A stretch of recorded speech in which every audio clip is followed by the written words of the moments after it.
The story of the samurai and the fall of feudal Japan is a tale woven through centuries of loyalty, warfare, honor, and ultimately, dramatic change.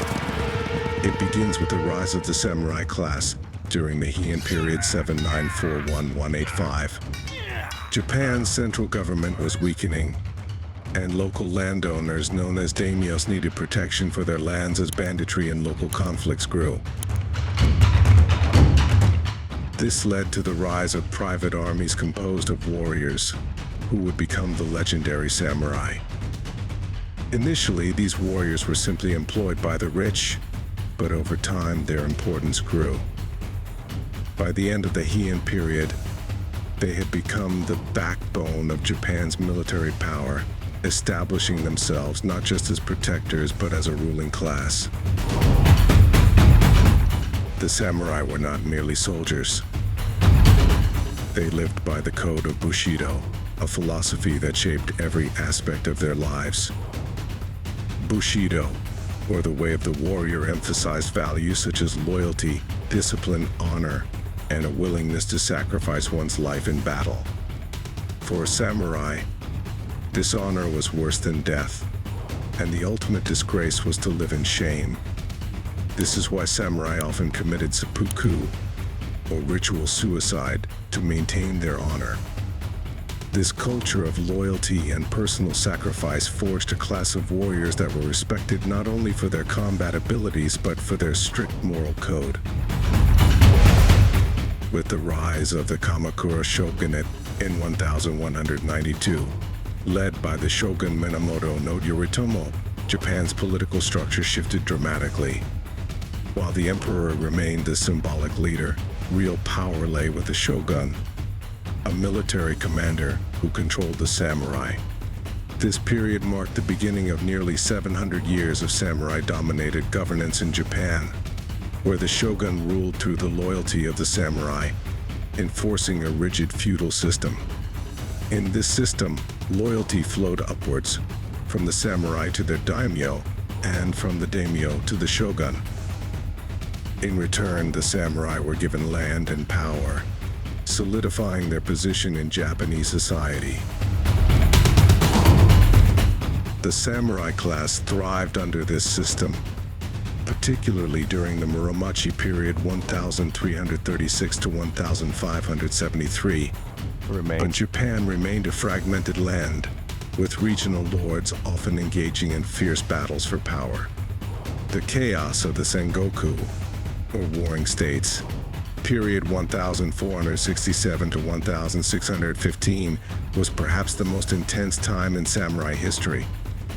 For over a century, warlords vied for control of Japan, leading to almost continuous warfare. This period produced some of Japan's most famous samurai leaders, including Oda Nobunaga, Toyotomi Hideyoshi, and Tokugawa Ieyasu, each of whom left an indelible mark on Japanese history. Oda Nobunaga was a revolutionary leader who employed both brutal military tactics and innovative strategies to unify large portions of Japan. He was responsible for breaking the power of the Buddhist warrior monks and introducing firearms to Japanese warfare on a large scale. But Nobunaga's ambition was cut short by betrayal. His vassal, Eki Mitsuhide, turned against him, forcing Nobunaga to commit seppuku in 1582.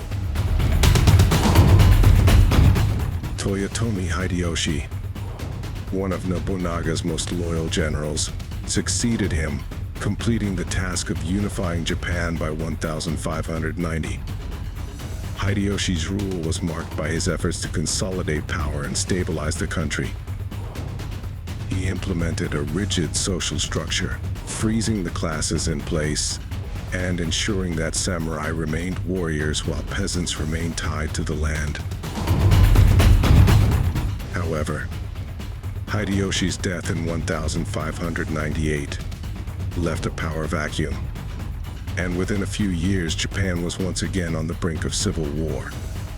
This conflict culminated in the Battle of Sekigahara in 1600, where Tokugawa Ieyasu emerged victorious, establishing the Tokugawa shogunate in 1603. The Tokugawa period, also known as the Edo period, was a time of peace and stability, but it also marked the beginning of the decline of the samurai's role as warriors.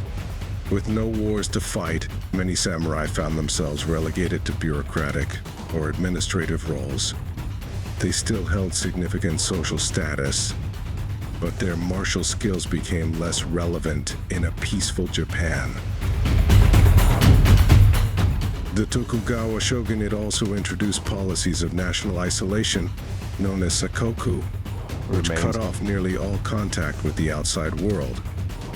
For over 200 years, Japan remained closed to most foreign influence, with the exception of limited trade with the Dutch and Chinese. This isolation allowed the samurai-led government to maintain control, but it also kept Japan technologically and economically behind the rapidly modernizing Western world. By the mid-19th century, the pressures of modernization were beginning to strain the Tokugawa system. In 1853, the arrival of American Commodore Matthew Perry's black ships in Edo Bay shocked Japan. Perry demanded that Japan open its ports to foreign trade, and the Tokugawa shogunate, recognizing its military inferiority, had little choice but to comply. This marked the beginning of a series of unequal treaties with Western powers that exposed the weaknesses of the shogunate. For the first time in centuries, Japan's rulers faced the reality that their isolationist policies had left them vulnerable. The samurai, once the nation's proud defenders, were now divided over how to respond. Some samurai supported the shogunate's efforts to maintain control and keep Japan's traditions intact. Others, particularly those from domains like Satsuma and Choshu, saw the need for drastic reform and modernization to prevent Japan from becoming a colonized state like much of Asia. The internal conflicts culminated in the Boshin War 1868 to 1869, a civil war between the forces of the shogunate and those loyal to the emperor, who sought to restore imperial rule. The imperial forces, led by samurai from the reformist domains, were victorious. In 1868, Emperor Meiji was restored to power, and the Tokugawa shogunate was dissolved. This marked the beginning of the Meiji Restoration, a period of rapid modernization and westernization. The samurai class, which had dominated Japan for centuries, found themselves obsolete in the new Japan. The Meiji government implemented sweeping reforms that dismantled the feudal system. The samurai lost their privileges, including their right to carry swords, a symbol of their status. The wearing of swords in public was banned in 1876, a move that symbolized the end of the samurai era. Many former samurai struggled to adapt to the new order, and some resisted the changes. The last stand of the samurai came in 1877 with the Satsuma Rebellion, led by Saigo Takamori, one of the most respected and traditional samurai of the era. Saigo, disillusioned with the rapid changes and the erosion of samurai values, led an uprising against the imperial government. The rebellion was ultimately crushed, and Saigo died in battle, marking the end of the samurai's political and military influence. Although the samurai as a class disappeared, their legacy endured. The values of Bushido, particularly loyalty, honor, and self-discipline, continued to influence Japanese society long after the fall of the samurai. Samurai culture was romanticized in literature and art, and the image of the samurai warrior became an enduring symbol of Japan's national identity. Today, the samurai are remembered not only for their role in shaping Japanese history, but also for their code of honor, which continues to inspire generations. The fall of the samurai marked the end of an era, but it also paved the way for Japan's transformation into a modern nation. In less than half a century, Japan went from a feudal society dominated by warriors to an industrialized world power.